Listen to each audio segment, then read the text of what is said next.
이번 시간에는 1차식과 수의 나눗셈에 대해서 배워보겠습니다. 우리가 지난 시간에는 단항식 나누기 수를 해봤는데요. 이번에는 1차식 나누기 수를 해볼 거예요.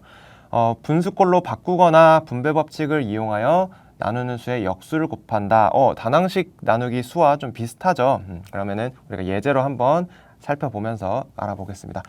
우리가 지난 시간에 했던 단항식 나누기 수를 한번 비교를 해서 써볼게요. 2x 나누기 3인 경우에 어떻게 했죠? 분수꼴로 바꾸기를 했어요. 어떻게?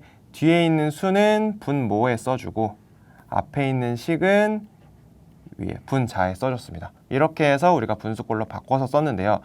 이번 경우에는 1차식, 즉 단항식이 아닌 다항식인 경우에 우리가 알아보는 거예요. 그래서 4x 플러스 2 나누기 2인 경우에는 자, 얘가 이제 괄호 없애시면 안 됩니다. 그래서 괄호 그대로 써주시고 뒤에 있는 수는 분모에 앞에 있는 1차식은 분자에 써줬습니다.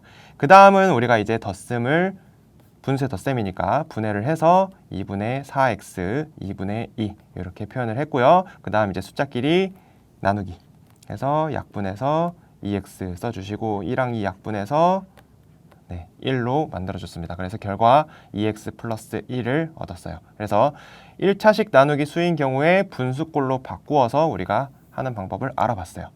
자, 이번에는 나누는 수의 역수를 곱하는 방법을 알아보겠습니다.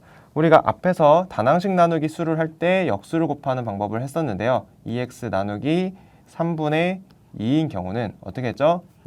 앞에 2x 그대로 써주시고 나누기 기호를 곱하기로 바꾸어서 뒤에 있는 수를 역수로 바꿔서 계산을 했어요. 그 다음에 약분할 거 약분해 주시고 곱하기를 해서 3x 이렇게 표현을 했었는데요.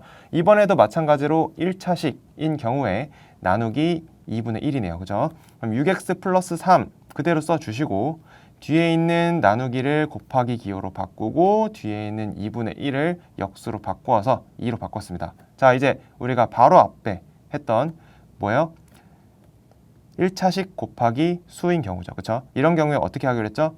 분배 법칙을 쓰기로 했습니다. 그래서 1을 6x에 곱해 주시고 3에 곱해 주시고 그래서 6x 곱하기 2 그리고 3 곱하기 2까지 해서 12x 더하기 6 이렇게 결과를 얻었습니다. 이렇게 해서 1차식과 수를 나눗셈 하는 방법을 알아봤죠. 어떻게 해요? 분수꼴로 바꾸거나 또는 나누는 수의 역수를 곱해서 1차식 나누기 수를 해봤습니다. 이해 잘 가셨죠?